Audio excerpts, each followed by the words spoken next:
it's your first time with me and your first time watching or participating in our book club, we are a community of women reading together. A little bit of a backstory before we jump into our 2015 titles, just in case it's your first time watching one of my videos or your first time thinking about joining a book club. I just want to kind of go over how it started. So in September of 2014, so just 3 or 4 months ago here, I felt compelled to start a book club. I didn't think it was going to be my most popular video. I didn't think it was going to compete with the planner videos by any means, but I thought that there might be a handful of women who wanted to read a book a month together. And now, about 4 months later, we have over 350 women reading together every month, and it's just become a really vibrant, beautiful community, and it's just been such a blessing. So, and an encouragement also, you know, just to be rooting for each other and holding each other accountable to reading a book a month and discussing it on GoodReads and now on our new Facebook group. So yeah, it's really as simple as that. We read a book together each month, and today we are going to kind of do a quick overview of each of the books for each month in 2015 and get fired up to turn some pages together. So I'm going to go pretty quickly just because there are 12 books, one for each month, and definitely want to try to keep this under 25 minutes. So here we go. So January is Girl Boss, and a lot of us have really sped through this. This has been an excellent read. This is by Sophia Amoruso, who is the CEO and founder of Nasty Gal, which is an online retailer of women's fashion and clothes and now accessories and tech stuff. And Sophia started Nasty Gal as a eBay vintage shop, and it has grown into I believe a $27 million company. So this is kind of her unlikely road to success, and yeah, just some of her advice and kind of war stories along the way. All right. The next read for February is Lena Is it Dunham? Yes. Dunham, Not That Kind of Girl. So Lena came to fame a couple years ago when she started the HBO series Girls. So she's a triple threat. She writes Girls, she directs Girls, and she also acts in it. So she has been renowned for her writing, and I can't imagine, you know, writing at night and going to work and acting it out and directing and doing all of that. But she's just incredibly talented, and she has just had she's another one where she didn't really know kind of where she was going to end up, but she built something that has really made her career just blossom and be more than she ever thought that it would be. So she has some advice. My favorite thing that I've read from her so far is she says, I just want to write about what it's like to eat all healthy food and still be 10 pounds overweight. It's just not fair. And I just related to that. That's just too funny. I think we all can relate to that. So I'm excited to see what Lena has to say about success and kind of coming of age. And don't worry, these all won't be geared toward millennials, but I think the first two probably are a little more than the rest of the books. All right, the next one is the thud.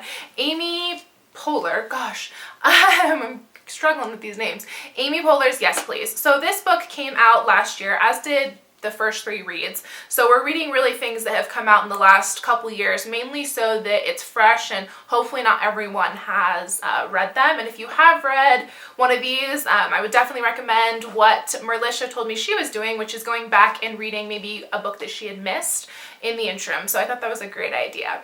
Anyway, so Amy is just another hilarious writer, producer. She's kind of Tina Fey's other half in a lot of ways on Saturday Night Live, and she's just hilarious. So she's another one. We're just excited to see what she has to say about life and when to be funny and when to not be funny.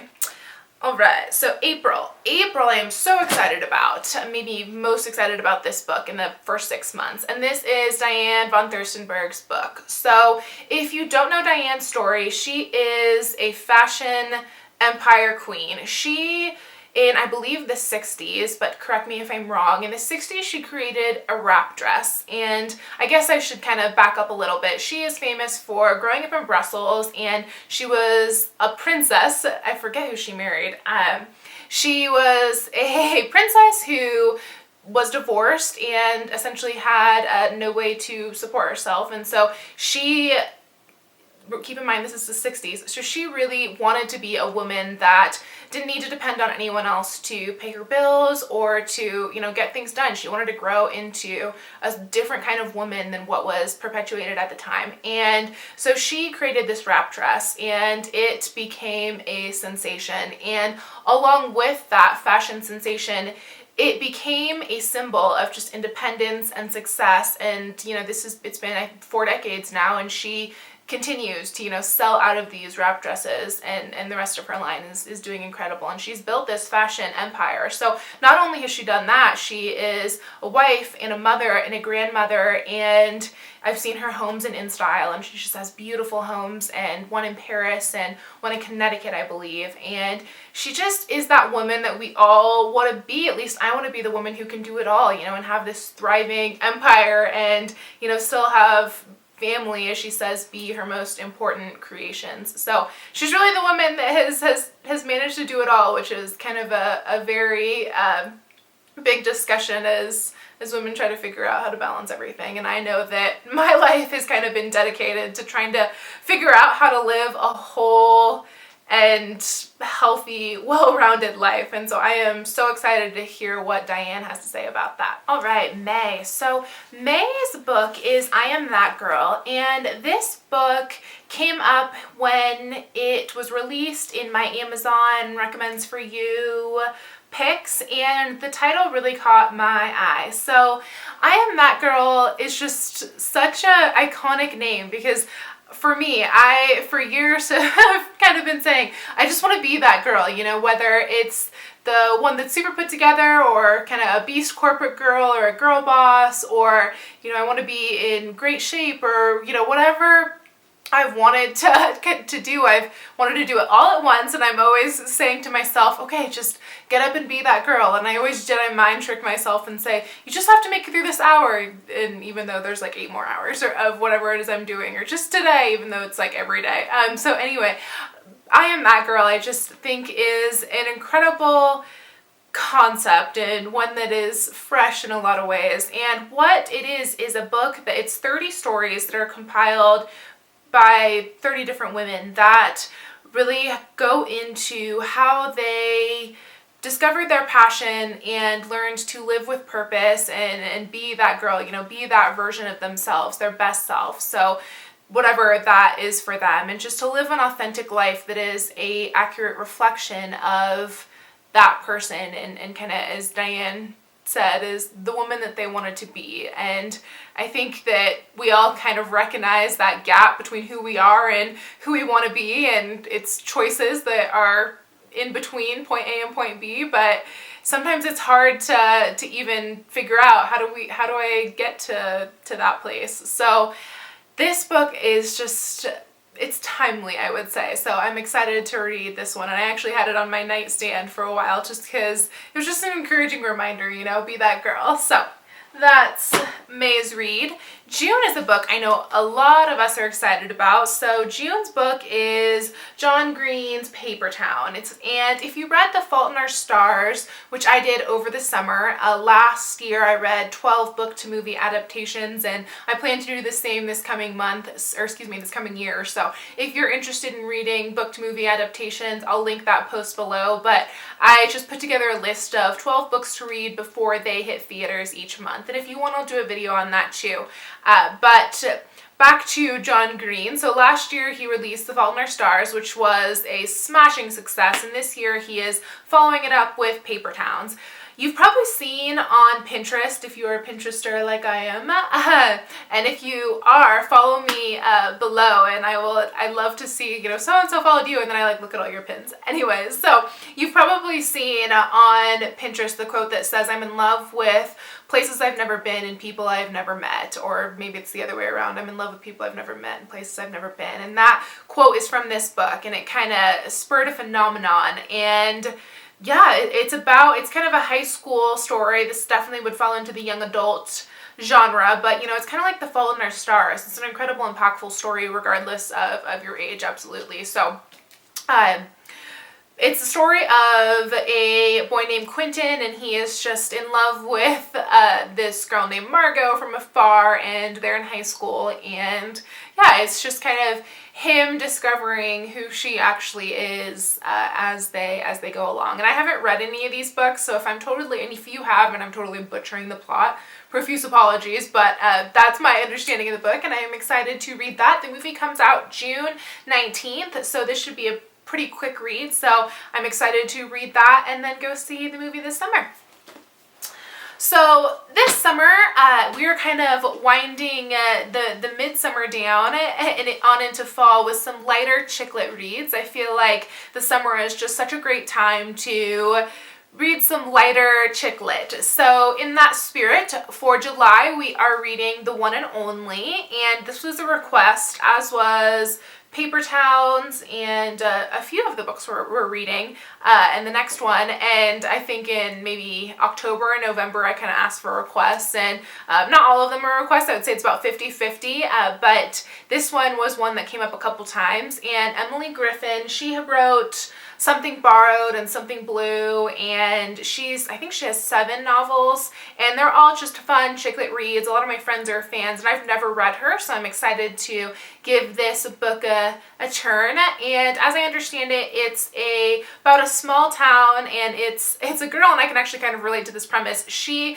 is living in a small town, and it's a football crazed town in the South, and she has lived there her whole life. She went to college there. She even got a job at the university, and she's kind of going through and trying to figure out if this is, enough for her, if this is enough life for her. And as a girl who kind of lives in a small town, or at least Denver's a little bit of a small town, coming from California, I kind of think about that too, because there's so much good about community and small towns, and then there's also always that lull of the big city, but I just kind of reconcile that by traveling a lot. So anyway, I'm excited to jump into my first Emily Griffin read. The next one is Big Little Lies, and this is for August, and it is Lane Moriarty's newest book. It came out last year, as did The One and Only. And so I read What Alice Forgot last year with my face-to-face book club that I do with a bunch of my friends, and I loved it. It was super compelling and light and fun at the same time, and also kind of made me look at my own life, which is excellent. And so I'd been wanting to read one of her books, and I really struggled between this one and The Husband's Secret, which both are supposed to be absolutely excellent. I haven't heard she's written anything but excellent books.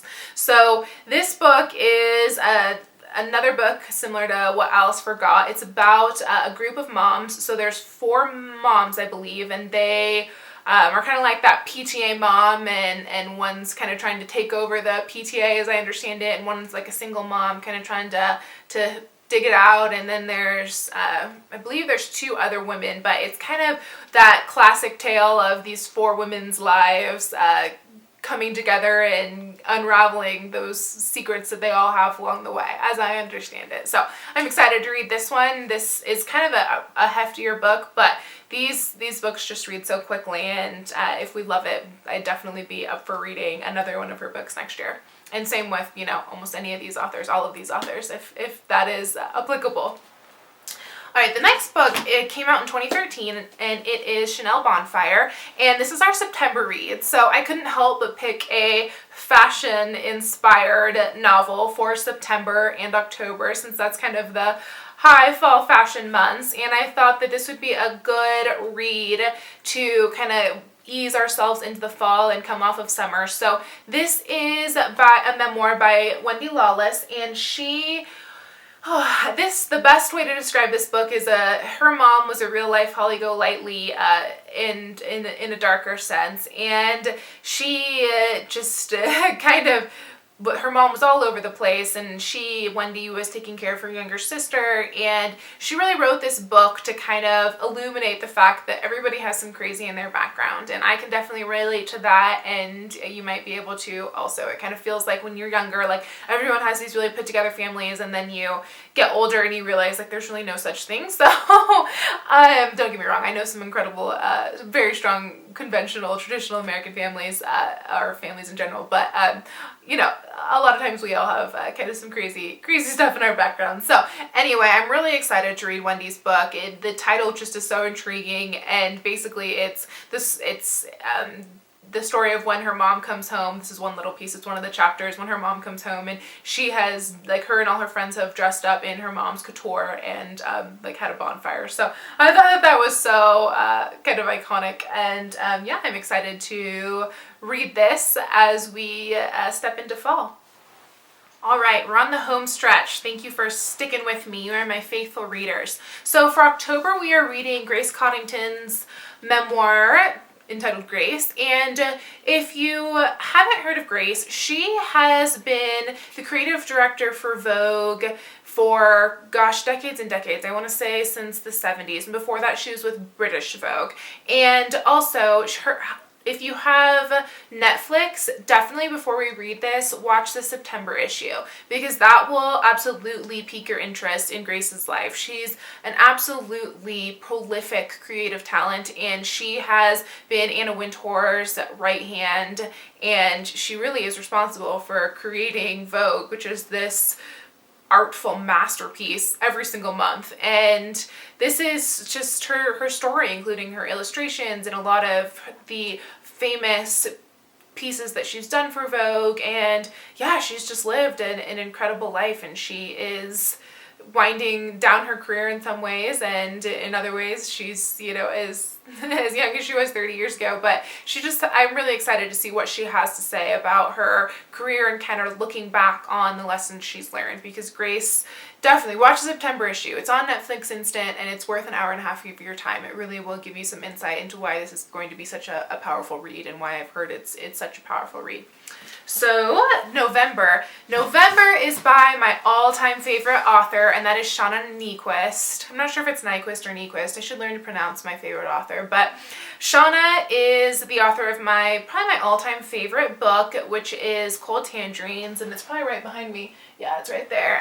She is just, she gets me, as we like to say. You know, she really understands just the need to celebrate life and document life, and really learn to love our stories as they're actually unfolding. And she's really the first author that I found that, you know, I thought, gosh, someone is on the exact same page with me. Someone gets it. You know, she's always wanted to be a writer, and she went to Westmont College in Santa Barbara, and I think it's actually in Montecito in California, and she's a pastor's child, so she kind of went her own way and then came back to the church, and she is really all about hospitality. So I'm reading another book called A Life That Says Welcome, and you know, that's a really good way to put it. She's about a life that says welcome. And so this book, I thought it was really appropriate for November, because, you know, with Thanksgiving and welcoming people into our homes in the fall, she really just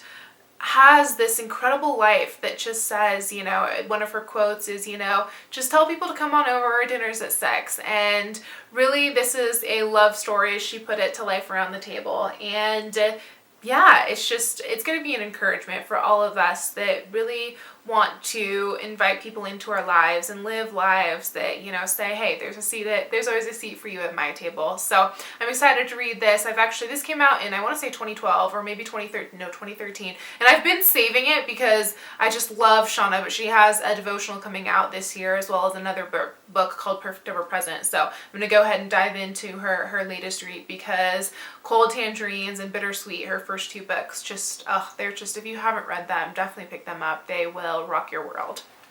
All right, lastly, we are ending the year with a softer book, and that is Dan Brown's Inferno. And Inferno is the 4th book in the Robert Langdon saga, and it hits theaters on Christmas Day. And Dan Brown for me is like Harry Potter is for a lot of you, I'm sure. And Dan Brown just gets me. He infuses history, yet makes a thriller, and I mean, this just makes me want to get on a plane to Italy or Paris or wherever his books are set, because I cannot put these down. Once I start them, I mean, I am just enthralled, and I just cannot wait to see the labyrinth of plot that he's created. And I actually plan to go back and read Angels and Demons and the Da Vinci Code and the Lost Symbol again, just because I just love his books. They are just absolutely thrilling, and I actually haven't seen the Angels and Demons movie, so I need to go back and reread and do that, or I want to. So yeah, that is a wrap for our 12 months of books. So I hope that this kind of gives you maybe some titles that you've been wanting to read, as well as some titles that maybe you wouldn't have picked up if you hadn't been in our book club. And for those of you that are planners, I did create some book club stickers. So these have all of the books that we'll be reading together, and then the ones we have already read, and they fit perfectly in the Erin Condren planner, the Day Designer, the Filofax, and the Plum planner. I have heard certifications from all of those different planner gurus that these are working great, and it's just kind of a fun thing to keep us accountable. So they're up for free, along with matching Project Life cards if you're a scrapbooker, up at the Glam Shop, which is a little shop I launched at the beginning of the year. So yeah, it's fun to see these in my planner and know that there's so many of us reading together. So if you're on the fence about joining the book club, just jump on in.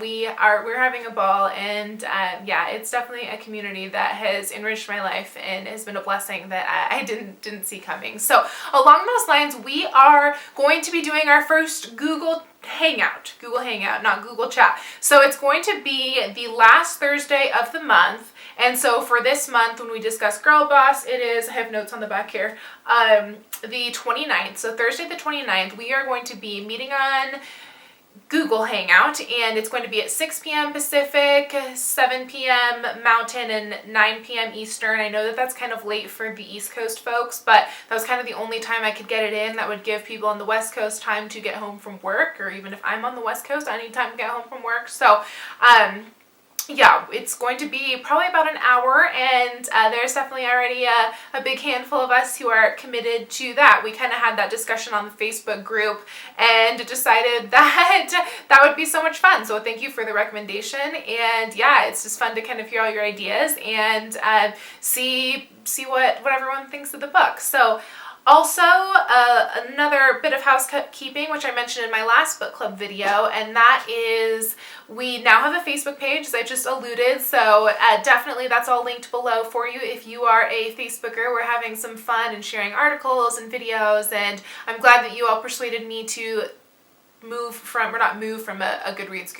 expand to a Facebook group as well as the GoodReads group, because they're both really great for different kinds of media. I think that Facebook is great for sharing videos and blog posts and, you know, things that we've read and kind of easily link, and then GoodReads is really great for kind of keeping track of what we're reading and yeah, kind of keep track of the housekeeping type things, if you will. One last piece of housekeeping, just because it's been highly, highly requested, and that is that I have email subscriptions to Paper and Glam, so that is up and running from the homepage. If you have been asking for that, that is up. It says Glam Mail Delivered. You just put your email in, hit subscribe, and it is a wrap, so that is up for you. So I hope this video fired you up to turn some pages in the new year, and you are up for a challenge. If you're up for a challenge with all of us, we are so excited to have you. So thank you so much for watching. I know this was a long one, but if you are reading along with us, you will not regret it. We are going to have an incredible year, and we are going to be more well-read at the end of it. So thank you so much for watching. See you next time.